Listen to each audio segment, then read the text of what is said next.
El primer domingo de Cuaresma, claro, este año leemos el Evangelio según San Marcos, y Marcos es muy breve, muy breve, y dice que el Señor estuvo en el desierto y que Satanás lo tentó, no dice más. Pero Mateo y Lucas son más explícitos y narran las 3 tentaciones que le hizo el demonio al Señor en el desierto. Y sabéis que una de esas tentaciones es, como Jesús sintió hambre, pues convierte las piedras en panes, ¿no? Y el Señor le dio esa respuesta de la que vamos a hacer hoy la meditación: no solo de pan vive el hombre. Pero antes de eso quiero recordar que la Cuaresma es un tiempo del año litúrgico que nos da la Iglesia para prepararnos a la Pascua y que dura 40 días. No siempre ha durado 40 días. La Cuaresma tiene una historia dentro de la Iglesia, pues ha durado 40 días y se llamaba Cuadragésima. Pero hubo una época en que duraba 50 días y se llamaba Quincuagésima. Después hubo otra de 60 días, se llamaba Sexagésima, e incluso una de 70 días, Septuagésima. Los que somos aquí mayorcitos nos acordamos que en los antiguos misales, cuando la misa se decía en latín, pues se decía a lo mejor domingo de Septuagésima. Yo eso lo he conocido, y si hacéis memoria, pues veréis que eso está. Finalmente la Iglesia, estas cosas, claro, las dispone la Iglesia y las puede cambiar todas las veces que quiera. Lo ha dejado en 40 días. Ha dejado la Cuaresma en 40 días porque 40 es un número que en la Biblia tiene un simbolismo fuerte. Evoca el éxodo de Egipto, 40 años en el desierto, y 40 en la Biblia tiene el significado, por un lado, de un tiempo de prueba y de tentación, pero también de un tiempo de gracia. Un tiempo para experimentar la gracia y la acción divina de Dios a favor de su pueblo. La actual Cuaresma, tal como la celebramos ahora, es fruto de 3 cosas distintas en la historia de la Iglesia. Por un lado, la preparación de los catecúmenos al bautismo. Por eso veréis que a veces en la oración de los fieles en el tiempo de Cuaresma se ora por los catecúmenos. Lo normal es que los catecúmenos se bauticen en la vigilia pascual, que es el momento bautismal por excelencia. Claro, cuando los catecúmenos son bebés, esto no tiene vigencia, pero la Iglesia es muy grande. En muchísimos países hay hombres y mujeres, adolescentes, jóvenes, todos los que tienen uso de razón, que se están preparando para el bautismo, Y entonces, esos son los catecúmenos. La Cuaresma viene en parte de eso, del tiempo de preparación de los catecúmenos al bautismo, el tiempo más inmediato antes del bautismo. Por otro lado, viene también de la penitencia pública. Antes la Iglesia no se andaba con chiquitas, Había pecados que requerían una penitencia pública, No me acuerdo qué papa hizo estar al emperador 3 días de rodillas, nevando, delante del castillo donde estaba el Papa, para que hiciera penitencia. Después lo perdonó. Pero había pecados, amigos, que la penitencia pública era algo fuerte, ¿no? Y, determinados pecados requerían una penitencia pública. Y entonces se imponía esa penitencia. Y el tiempo de Cuaresma era el tiempo por excelencia para realizarla. Y finalmente, el otro elemento es la preparación de toda la comunidad cristiana para la Pascua, que ese es el elemento principal vigente hoy en día. La Cuaresma se basa en la idea, que es una gran verdad, de que la vida cristiana comporta un combate espiritual, de que la vida cristiana es una milicia. Esto ya está en el libro de Job. Milicia es vita homini super terram, traduce la Vulgata una frase del libro de Job, ¿no? La vida del hombre sobre la tierra es una milicia. Por lo tanto, pues esa idea está, o esa verdad, está ahí subyacente, ¿no? Y en esa milicia, pues hay que combatir con las armas de la luz, de las que habla la carta a los romanos, para luchar contra el enemigo. El enemigo es siempre el diablo. El diablo, sus obras, que son los pecados, sus seducciones, que son las mentiras que él nos dice, para convencernos de que lo mejor que podemos hacer es pecar, cuando es lo peor que podemos hacer. Pero eso está ahí latente, ¿no? Y digamos que la Cuaresma es un tiempo de fortalecernos para ese combate, de tomarnos en serio el combate y decir, amigo, hay que estar fuerte, hay que estar preparados.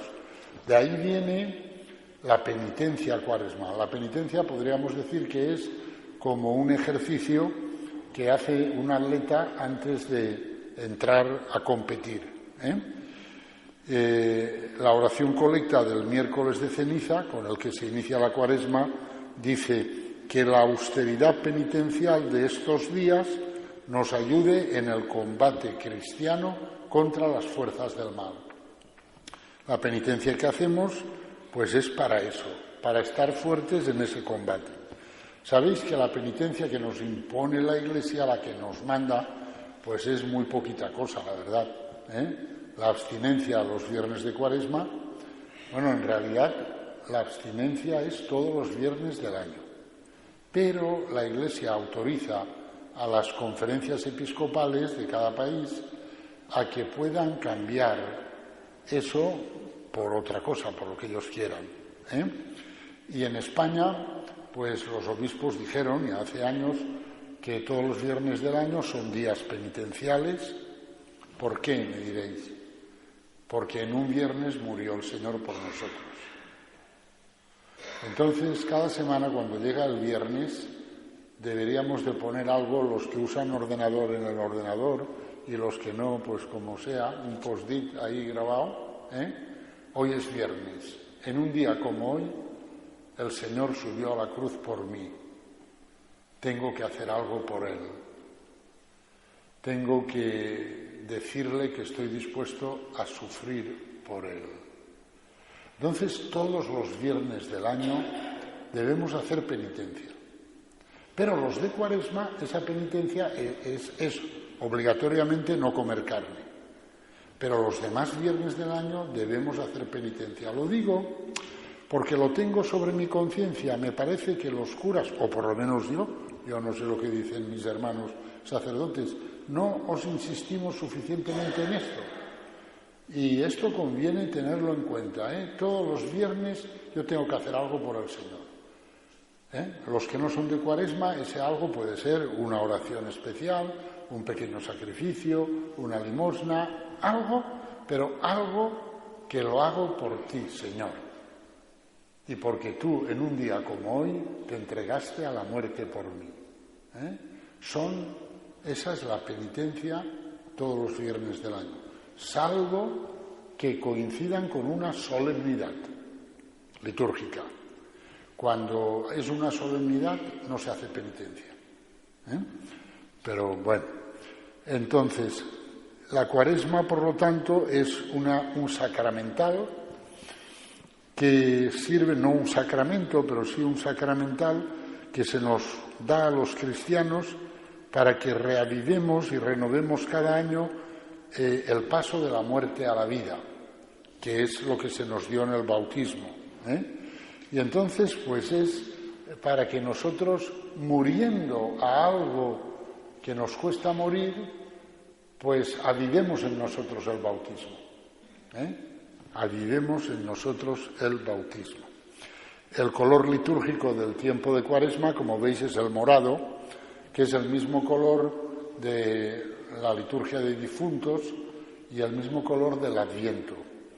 Ahora, en Adviento y en Cuaresma, pues significa, el color morado quiere expresar el esfuerzo de la conversión.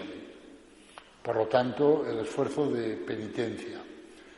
Nosotros en español tenemos una expresión que dice, las pasé moradas. Curioso, ¿no? Las pasé moradas. como diciendo, un trago fuerte. Pues bueno, algo de eso está latente en este simbolismo del color morado, ¿no? Voy a hacer algo que me cuesta para decirle al Señor que estoy dispuesto a sufrir por Él, ya que Él ha sufrido tanto por mí. Y en Adviento como en Cuaresma, el color morado pues prepara al color blanco, que es el color de Navidad y de Pascua, y que significa alegría, fiesta, luz, vida, triunfo, gloria, pureza, santidad, felicidad, gozo y júbilo. Pero los cristianos sabemos que todo eso supone antes la cruz. Por lo tanto, podríamos decir gráficamente, los cristianos sabemos que no hay blanco sin morado, que hay que pasar por el morado para llegar al blanco, como hay que pasar por la cruz para llegar a la resurrección. Bien, el gran tema de la Cuaresma es pues la conversión, convertíos y creed en el Evangelio. Y para reflexionar sobre él, pues he querido tomar el Evangelio del miércoles de ceniza, en el cual se nos recuerdan las 3 armas de penitencia que la Iglesia nos da, que son la oración, el ayuno y la limosna. Claro, en cierto modo, no es que sea del todo así, pero vamos, en cierto modo, cada una de estas armas hace referencia, la oración hace referencia a Dios. El ayuno podemos decir que hace referencia a nosotros mismos. Y la limosna que hace referencia al prójimo. En ese sentido, pues la reflexión de esta tarde la vamos a hacer así, pensando primero nuestra conversión en relación a Dios, nuestra conversión en relación a nosotros mismos y nuestra conversión en relación al prójimo. Aunque esto, como todo esquema, pues es, en fin, una cosa relativa, ¿no? Lo importante es que se dé. Bien, pues empecemos por convertirnos a Dios. Vamos a decirlo mejor, convertirnos a la verdadera imagen de Dios. Porque mirad, todos nosotros tenemos una imagen infantil de Dios. Infantil aquí en un sentido negativo. Muy negativo. Porque ese infantil, como vamos a ver, es en el fondo demoníaco. Pero tenemos la imagen infantil. La imagen infantil es imaginar la omnipotencia divina como una especie de mago prestidigitador que dice ¡zas! Y ¡pum! El conejo ha salido de la chistera. Bien, pues esa idea, quieras que no, la tenemos dentro de nosotros. Entendemos la omnipotencia como poder que se puede ejercitar caprichosamente anulando las leyes de la realidad para provocar la aparición de lo maravilloso, de lo extraordinario, haciendo ostentación de un poder muy por encima del poder de los mortales. Y claro, esto es lo que nos muestra el relato de las tentaciones del Señor en el desierto, tal como nos lo cuentan San Mateo y San Lucas. El demonio, en el fondo, le dice al Señor, tú eres omnipotente, haz esto. Una cosa que las piedras se conviertan en panes. Hombre, si hace eso, quiebran todos los panaderos. Pero claro, ¿veis? Esa idea está en nosotros. Y lo que la palabra de Dios nos dice es, esa idea es demoníaca. Así es como el demonio se imagina la omnipotencia de Dios. Es decir, y se puede resumir en 3 aspectos. Lo mágico, que las piedras se conviertan en panes. Lo maravilloso, arrójate desde lo alto del templo y haz que unos ángeles vengan y te recojan y que no te hagas ningún daño. Y lo político, el poder político, te daré el poder y la gloria de todos los reinos del mundo si te pones de rodillas delante de mí y me adoras, le dice el demonio al Señor. Satán, en efecto, propone al Señor el ejercicio de un poder que salte por encima de las leyes de la realidad y convierta las piedras en panes, dispensando así al hombre de la dura tarea de trabajar.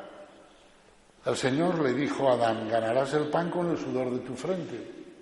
Pero ahora el demonio dice, no, saltémonos esa ley. El pan, tú dices, y ya está, ya tenemos el pan. Claro, el demonio no es tonto. Y en el fondo lo que le está diciendo a Jesús es, sé que has venido para que los hombres te sigan. Te voy a proponer unos métodos para que los hombres te sigan. Si conviertes las piedras en panes, seguro que los hombres te siguen. O sea que la cosa no es tonta, Porque efectivamente muchos hombres le habrían o le habríamos seguido por eso. Pero claro, eso ya no son hombres, esos son animalitos que quieren comer.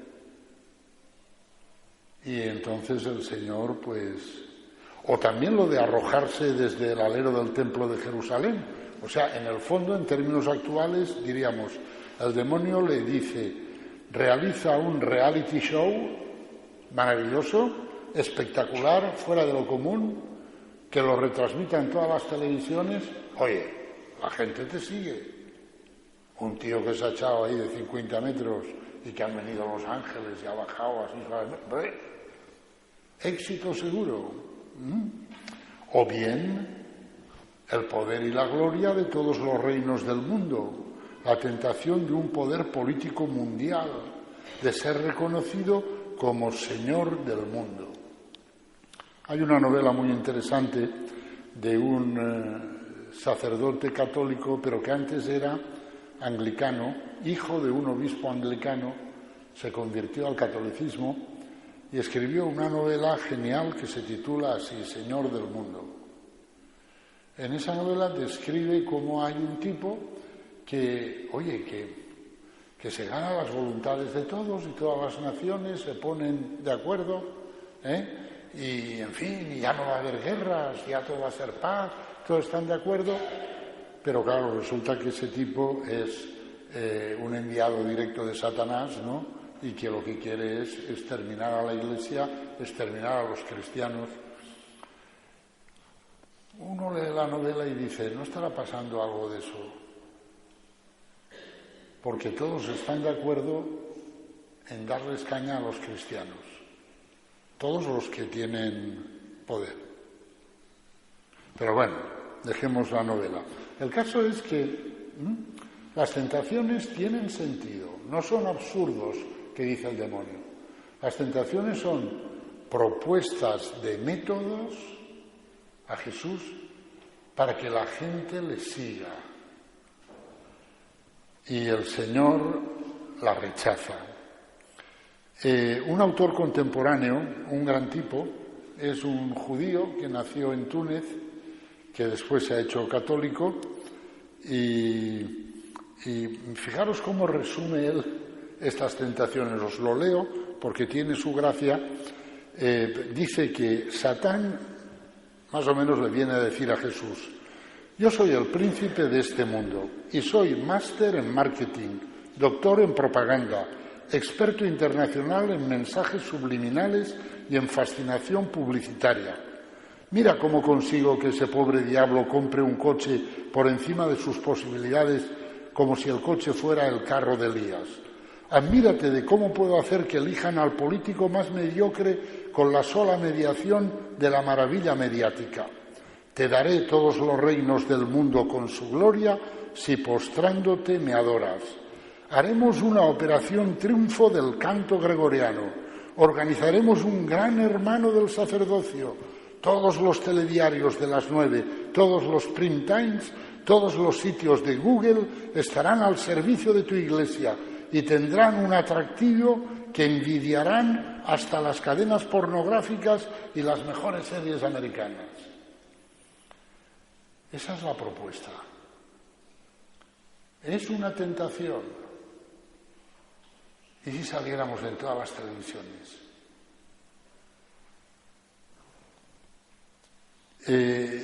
Lo decisivo es que el Señor a todas estas propuestas que son demoníacas respondió eligiendo siempre el humilde camino humano de la obediencia y la adoración a Dios, sin pretender que la omnipotencia divina realice cosas extraordinarias para ayudarle a recorrer su propio camino. El Señor no se dispensó de ninguna ley de la realidad. Cuando le clavaban los clavos le dolía. Cuando lo azotaban le dolía. No se dispensó. Lo cual significa que el reino de Dios se anuncia en la pobreza. Se anuncia amando al prójimo en la proximidad, abriendo nuestras manos hacia él, corriendo el riesgo de un abrazo en el que el prójimo puede abrirse o estrangularnos. Un abrazo, no una llave de judo. Por lo tanto, no hay técnicas para evangelizar. Y si alguien propone una técnica para evangelizar, eso huele muy mal. No hay técnicas para evangelizar, hay el cara a cara, de persona a persona, con la vulnerabilidad que eso da y con la franqueza y la sinceridad.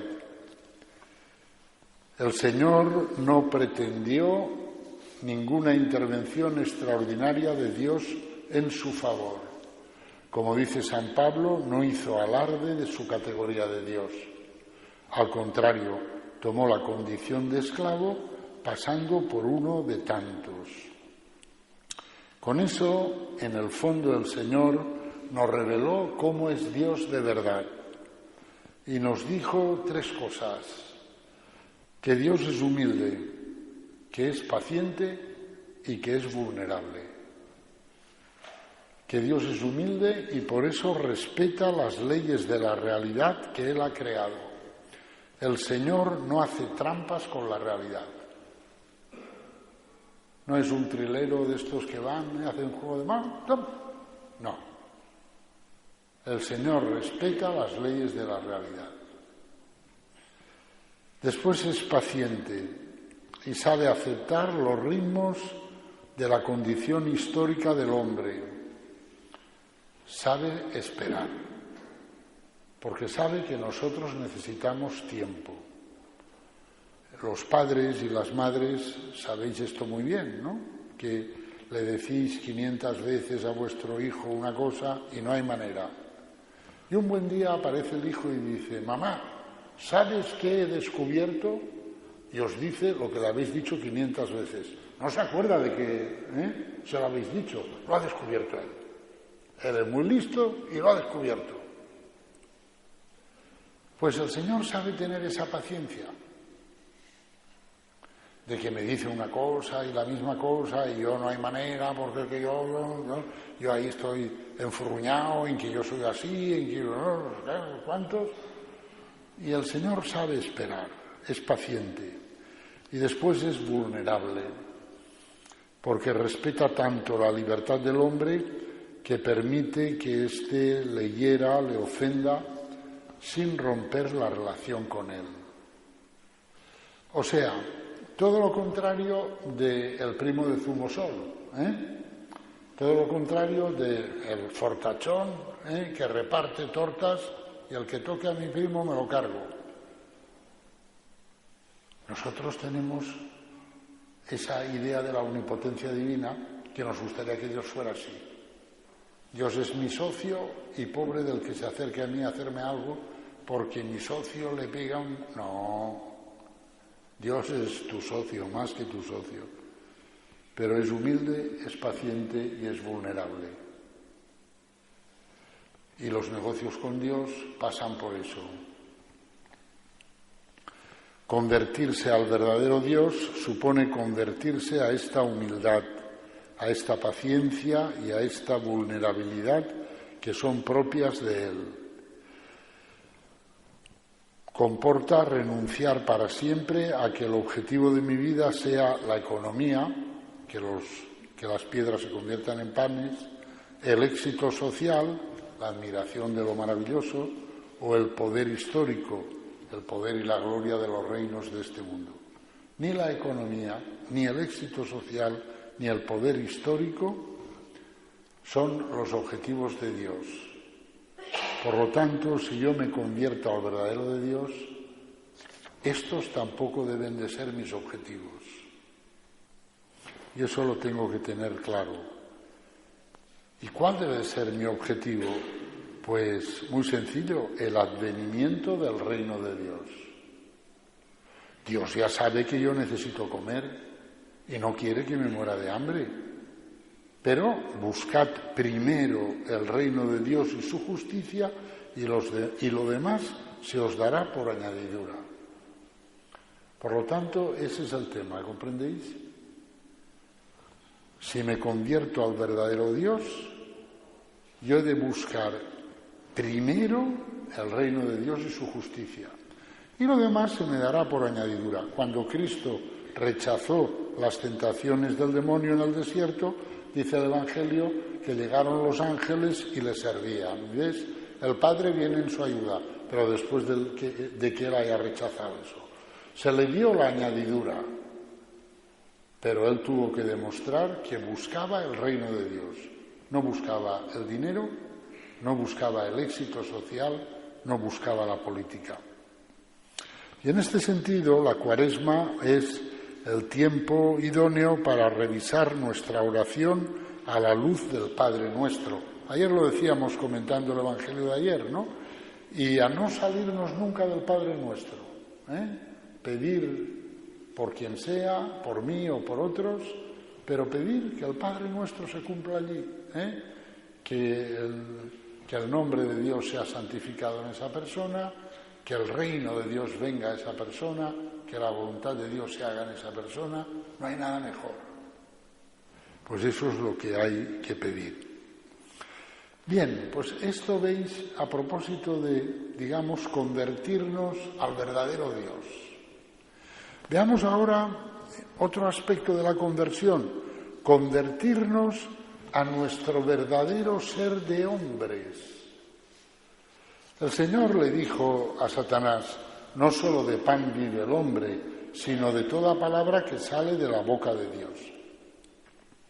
Lo cual quiere decir, tenemos hombre si tenemos un ser que busca a Dios, que desea a Dios, que tiene hambre de Dios, hambre de la palabra de Dios. Y si no tenemos eso, lo que tenemos es un primate, un poco más complicado que los demás primates, pero un primate, que en vez de cacahuetes, pues busca la tablet y está allí. Al mono tú vas a la jaula, le pones los cacahuetes, el plátano y haces con el mono lo que quieres. Pues hay algunos que lo que buscan es la tablet y están ahí, míralos, como monitos en la jaula. Hay hombre si hay hambre de Dios, búsqueda de Dios, deseo de Dios. Si no, no tenemos hombre. El ser del hombre, me gustaría reflexionar sobre él diciendo lo siguiente. Para comprender bien al hombre, lo más importante no es la distinción entre cuerpo y alma, porque todo el hombre es corporal y todo el hombre es espiritual.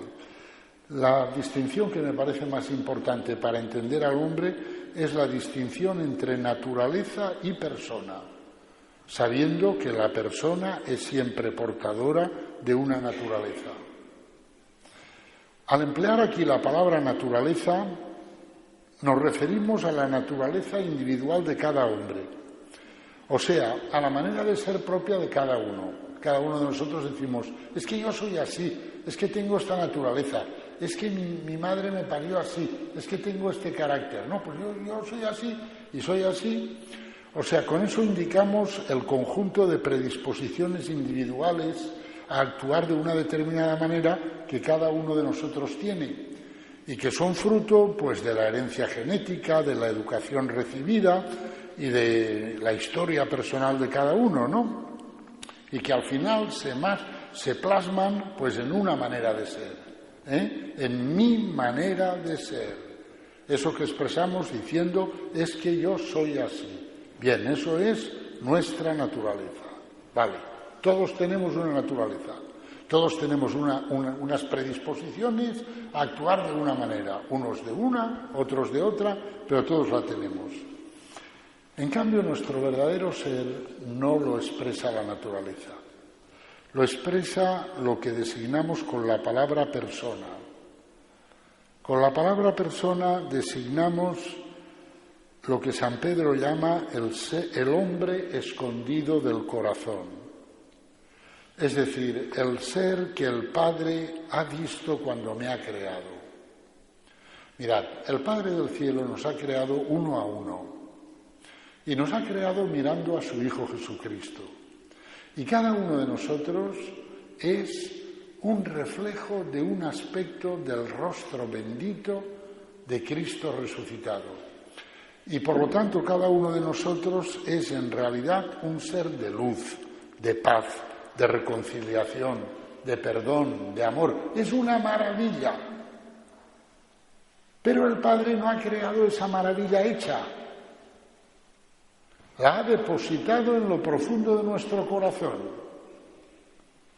Y nos ha dicho, eso tienes que ser tú. Y eso llegarás a ser si eres dócil al Espíritu Santo. Y ahí empieza nuestra historia. Es decir, el Padre del Cielo nos ha creado como una cumbre, por poner una comparación maravillosa, de una montaña, pero no nos ha creado en la cumbre, nos ha creado debajo de la montaña. Y ha dicho, venga, sube. Si eres dócil al Espíritu Santo, tú llegarás a ser así, esa maravilla. Porque Dios no crea nada feo, no ha creado ningún hombre malo. Dios, todos los seres que crea son una maravilla, pero cada ser tiene que realizar esa maravilla que está inscrita en lo profundo de nuestro ser, en lo profundo de nuestro corazón, y que se va haciendo realidad en la medida en que yo soy dócil al Espíritu Santo, a las sugerencias de la gracia. Por supuesto, ninguno de nosotros conoce esa maravilla. Ninguno de nosotros sabe exactamente el aspecto de Cristo resucitado que el Padre ha plasmado en él para que él lo realice. Eso no lo sabe ninguno de nosotros. Eso se nos revelará, como dice el Apocalipsis, al vencedor le daré una piedrecita blanca en la cual está escrito un nombre que solo yo, dice el Señor, y el que lo recibe conoce. Cuando por la misericordia de Dios lleguemos al cielo y Él nos dé esa piedrecita, entonces cada uno de nosotros sabremos quién es Él de verdad. ¿Cuál es su verdadero nombre? Nuestros padres nos han puesto un nombre, pero ¿cuál es nuestro verdadero nombre? Eso solo Dios lo sabe. Y nuestra tarea aquí en la tierra es la de caminar hacia ese verdadero nombre, ir desarrollándolo, pero nosotros no sabemos cuál es. Nosotros solo hemos de estar atentos a lo que la gracia nos sugiere y ser dóciles.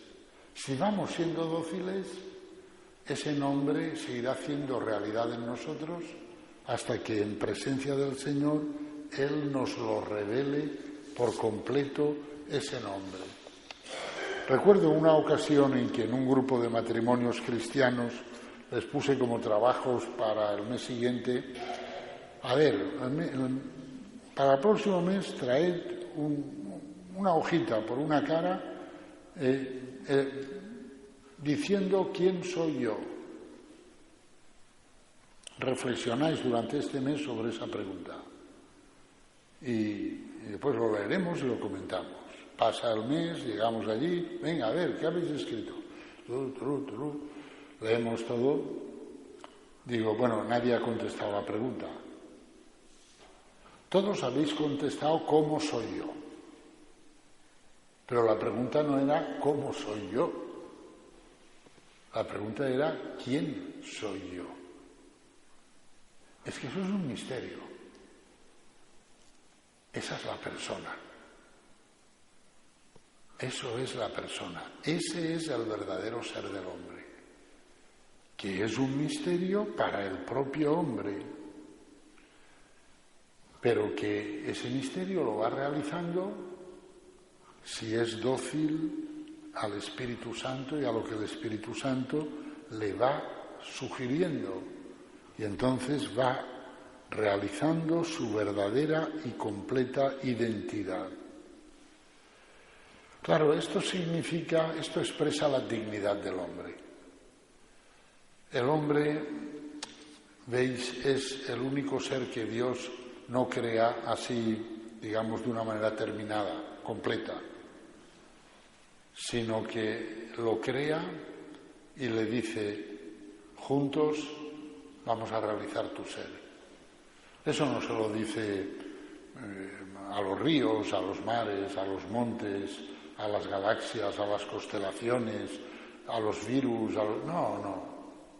Eso lo hace Dios diciendo, hágase, que se haga eso, que se haga lo otro, y se hace. Punto. Ahí no hay misterio. Pero cuando llega al hombre, no dice hágase, dice hagamos, en plural, al hombre, a nuestra imagen, a semejanza nuestra. Y claro, ese plural misterioso, hagamos, ¿a quién habla Dios? Si no hay nadie, ¿a quién habla?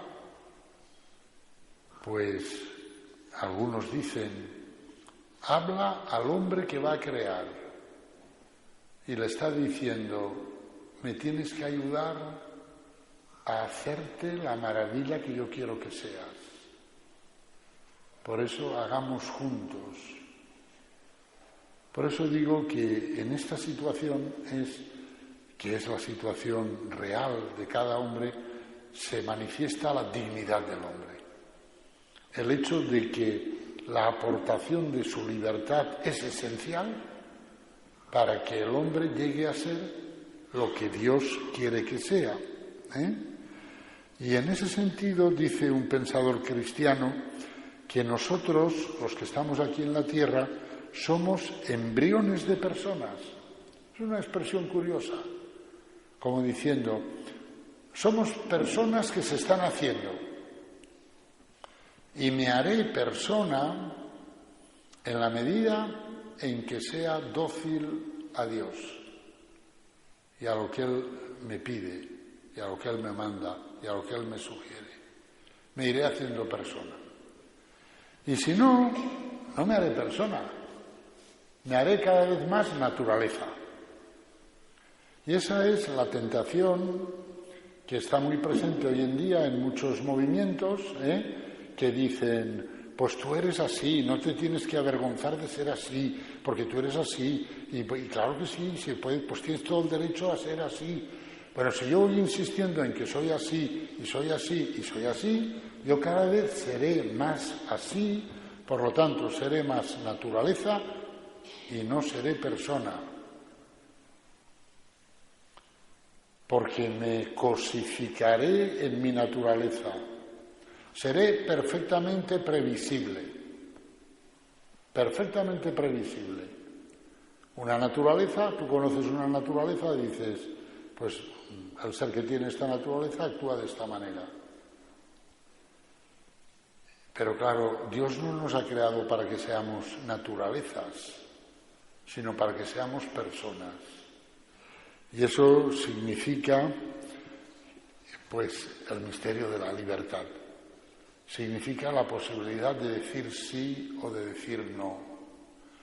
Significa la capacidad de escuchar, de hacer silencio, de tomar en consideración lo que Dios me dice y de responderle. Si voy desarrollando eso, me haré persona.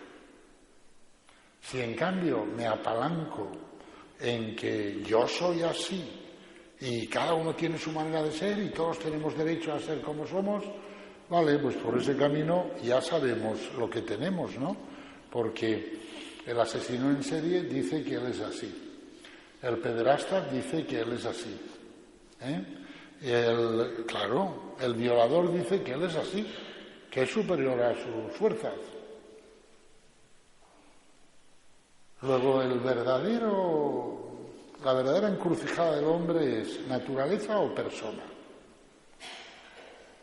O sea, persona quiere decir la capacidad de decir, bueno, un momento, yo soy así, vale, pero ahora me paro. Ahora escucho a Dios y ahora le respondo a Dios, independientemente de que yo sea así o asá. Porque si no, pues nada, cada uno que se deje llevar, se deja llevar de su manera de ser y así va el mundo. Así va el mundo. Es decir, el verdadero desafío para el hombre es querer ser persona. Es querer ser persona y no dejarse llevar por su naturaleza. La conversión en relación a sí mismo consiste, pues, precisamente en esto, en hacer prevalecer en mí la persona sobre la naturaleza.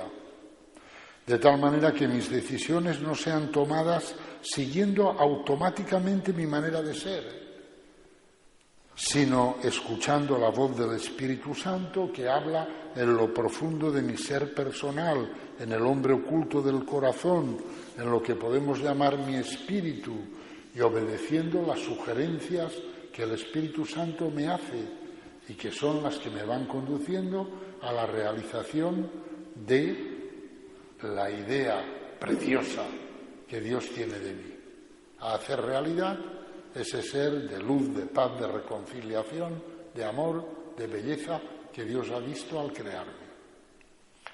Este es el desafío. Y en este sentido el ayuno es importante. ¿Por qué? Porque el ayuno es un elemento educador.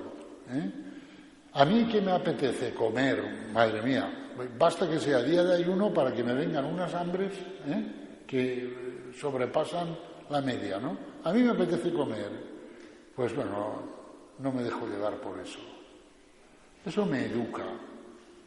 Porque para ser persona tengo que aprender a no dejarme llevar por mi naturaleza. Si me dejo llevar por mi naturaleza, pues no seré persona, seré naturaleza. El ayuno, en ese sentido, pues es un instrumento educativo, muy interesante. El ayuno de comer, pero no solo el ayuno de comer, por supuesto, el ayuno de tantas cosas, ¿no? El ayuno de televisión, el pánico ese que entra cuando le dices a la gente, mire, le voy a dar una penitencia fácil, que le permitirá dormir más, descansar más, estar más relajado, tener menos estrés.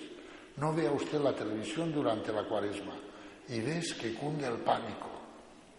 El pánico es como si a esa persona le hubieras dicho, te voy a tirar dentro de una jaula llena de serpientes. Dios mío, 40 días sin ver la televisión.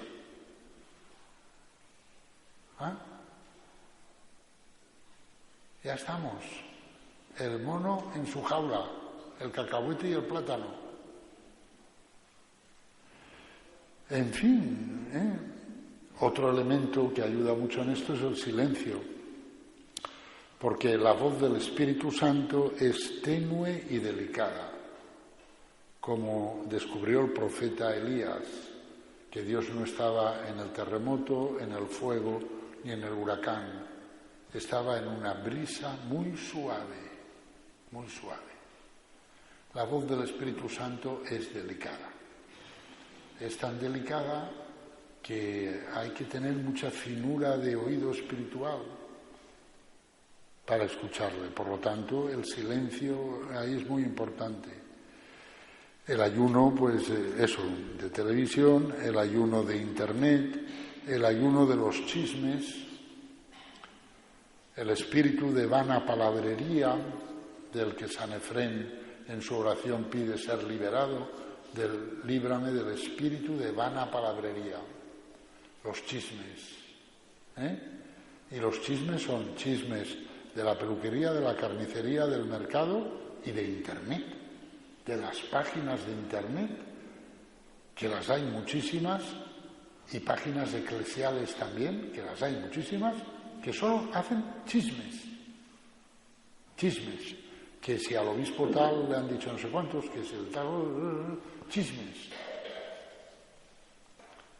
Pues, bueno, que cada cual vea, pero o ayunamos de cosas de estas, o si no. Y finalmente, otro polo de conversión sería el prójimo, ¿no? Convertirse al verdadero ser del prójimo. Igual que hemos dicho, convertirse al verdadero ser de Dios, que no es un mago ni es el primo de Zumosol. Convertirse al verdadero ser mío, que no es mi manera de ser, sino el misterio personal que hay en mí. Pues ahora decimos convertirse al verdadero ser del prójimo. El verdadero ser del prójimo es que él es, por decirlo con una palabra, un rostro. Y un rostro quiere decir una libertad, quiere decir una apertura, quiere decir algo pues que está abierto, que está expuesto, algo que por un lado me dice respétame, por otro lado me dice ayúdame, échame una mano para que yo sea lo que tenga que ser. Entonces, convertirse al verdadero ser del prójimo. Porque es fácil conformarse con lo que no es el verdadero ser del prójimo. Al otro, como a Dios, solo se le conoce por la fe, a través de Cristo y del Espíritu Santo. Solo se conoce mediante una revelación. En el conocimiento que Cristo nos da de una persona, tiene que haber en un momento dado como una discontinuidad. Es el momento de la revelación, en el que Dios interviene para hacerme presentir al otro como un secreto que se abre sin dejar de ser secreto. Esto es un rostro. Un rostro es un secreto, pero es un secreto que se abre. El momento en que se abre y lo conozco es una gracia. No puede ser programado ese momento. Creo que todos tenemos experiencia de haber tratado a una persona, a lo mejor en la misma familia, durante años y años y años. El tío tal, es que él es así, tal, todo convencional, ¿no? Pues este miembro de la familia entra en ese esquema. Y de momento un día ocurre una cosa y ¡plan! Me salta una chispa, hay un clic dentro de mí que me permite ver de verdad cómo es ese tío mío, cómo es ese familiar mío o ese amigo mío. Ese es un momento de gracia. No se puede programar, hay que pedirlo. Cada hombre es un secreto. Mirad, esto se ve muy bien en la visitación de la Virgen María, su prima Santa Isabel. La Virgen María, claro, para Isabel pues sería la prima Miriam, la prima jovencilla Miriam, ¿qué tal? Pues lo que en esa familia se dijera. Pero claro, Miriam tenía un secreto. Llevaba en su seno al Hijo de Dios. Y lo llevaba por obra del Espíritu Santo. Un secreto enorme. Cuando se encuentran, entonces el Espíritu Santo le revela a Isabel el secreto de María. Y Juan el Bautista, que está en el seno de Isabel, salta de alegría. Isabel dice, sé quién eres. Bendita tú, la madre de mi Señor. ¿Cómo es que la madre de mi Señor viene a mí? Mirad, no conocemos a nadie hasta que no ocurre eso. Y eso, pues, es una gracia y por lo tanto no se puede programar. A veces ocurre a la primera, raras veces. Otras veces, pues está uno ahí tratando años y años a una persona y no da con la tecla, porque esa tecla es una gracia y por lo tanto, pues, tiene que llegar. Pero hay que pedir esa gracia, porque mientras no descubro eso, no puedo tratar al hombre con justicia. Yo solo trato justamente al otro si de alguna manera intuyo quién es el otro, intuyo el secreto del otro. Si no, no lo trato con justicia, no porque le haga algo malo, sino porque... Y por eso las relaciones humanas son tan difíciles y chirrían tanto, no por la maldad, aparte de la maldad que podamos tener las personas, pero no necesariamente por la maldad, es porque nos ignoramos nuestro verdadero ser. Y entonces nos vemos según lo que convencionalmente vemos los unos de los otros, ¿no? Es decir, yo del otro puedo saber lo que la biología me dice, lo que la historia de él, de su familia me dice, lo que la psicología me dice, lo que las ciencias sociales me dicen. Yo puedo saber todo eso. Y normalmente, pues, tratamos al otro según esos conocimientos que tenemos. Pero claro, se nos escapa el secreto del otro. El hecho de que el otro es más y otro que todo lo que yo pueda conocer por los medios ordinarios de conocimiento que tengo. Y entonces, una de dos, o yo lo trato con la conciencia de que no lo conozco, y entonces lo trato bien, porque respeto el misterio que Él es, o bien el Señor me revela ese misterio y entonces, pues, por supuesto, lo trato también bien. Pero lo que yo no puedo hacer es ignorar que Él es un misterio y creer que yo al otro, te conozco, bacalao, aunque vayas disfrazado, te conozco, dejaré de conocerte. Tentación, por cierto, en la que a veces caen las madres. Con eso de que lo han llevado 9 meses dentro, con eso de que lo han parido, muchas veces las madres se creen que lo saben todo de su hijo. No te confundas, no. Es verdad que la madre posee un tipo de conocimiento que desde luego el padre no tiene y los demás menos todavía. Eso es verdad. Pero, ojo. La madre no conoce el secreto del hijo, Lo tiene que suplicar también. Se lo tiene que revelar el Espíritu Santo, si se lo quiere revelar. Entonces, el Señor no nos pide que conozcamos el secreto del otro, porque eso es una gracia que solo Él nos la puede dar, pero sí que tratemos al otro sabiendo que el otro es un misterio y que el otro es siempre más y otro que lo que yo sé de Él. Todo lo que yo sé de Él será verdad, pero el otro es siempre más y otro que todo lo que yo sé de Él. Si lo trato con esa conciencia del misterio, entonces lo trataré bien.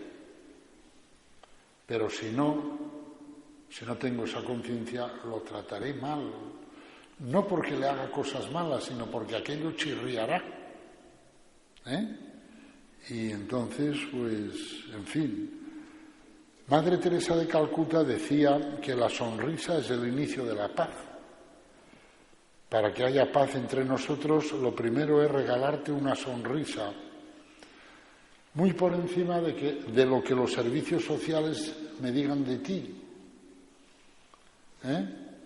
Los servicios sociales me podrán decir de ti lo que sea, bien, y será todo verdad, pero lo primero es sonreírte. O sea, reconocer que en ti hay un misterio y que ese misterio se puede conjugar en la alegría y en la comunión. No sé cómo, ni sé cuál es tu misterio, ni sé cómo se pueden conjugar el tuyo y el mío, pero sé que eso es posible y te sonrío. El otro día oí en la radio que a uno de estos que han sido vagabundos por la calle, ¿no?, y que estaba en un hogar de Cáritas en Madrid, ¿no?, y él decía que había gente que le daba dinero y ni le miraba, y que había otros que le miraban, le sonreían y no le daban nada, y que le ayudaban más estos. Es decir, si tú sonríes a un mendigo, lo estás reconociendo como persona, estás reconociendo que ahí hay un misterio, aunque tú no sepas cuál es, y que ese misterio se puede conjugar con el tuyo en la alegría. En fin. Y en este sentido, amar a alguien es, ante todo, reconocer que él es un misterio y tratarlo en consecuencia, ¿no? Cuando somos jóvenes, pues pensamos que, en fin, que el amor es una especie de donación maravillosa y que una vez que lo haces ya está todo resuelto. Y dice un pensador cristiano, dice, es justo al revés. Si empiezas a amarle, nada está resuelto, todo comienza. Entrar en un amor auténtico es entrar en un misterio y entrar en una infinita vulnerabilidad. Porque no sé lo que hay ahí, pero sé que hay un misterio.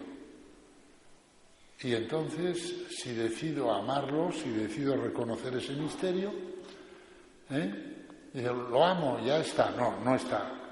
Ahora empieza todo. Lo amo. Por lo tanto, deseo que Él sea. Deseo que Él esté siempre en mi vida. Que no desaparezca de mi vida. Pues me estoy metiendo en un berenjenal y no sé lo que me espera. Porque yo soy vulnerable y Él también. Y a lo mejor nos haremos sufrir el uno al otro. Pero quiero que Él sea. Esta vulnerabilidad extrema del amor está expresada en el corazón de Jesús, que mantiene abierta la llaga del costado por toda la eternidad, para significar que ese hogar, que ese corazón es el hogar de todo hombre, que está siempre abierto, que siempre se puede entrar y salir de él, porque el amor de Dios respeta infinitamente la libertad del hombre, lo cual no quita que ese corazón sufra. Claro que sufre, sobre todo cuando alguien se va de él, pero permanece ahí abierto. En ese sentido, la imagen del corazón de Jesús pues es algo que toca un punto nuclear de la revelación. Y por eso la Iglesia la celebra como solemnidad, aunque no sea fiesta de precepto, pero la celebra litúrgicamente como solemnidad, que es la máxima categoría de la celebración litúrgica. Bien, y en este sentido, y termino con esto, la limosna fundamental que debemos dar a los hombres es el reconocimiento de que cada hombre es un misterio. Esa es la limosna fundamental, la de creerme que tú eres una persona. No estoy de acuerdo en tu planteamiento vital, no me parece bien que estés ahí esclavado pidiendo y sin trabajar o sin buscar trabajo, tal.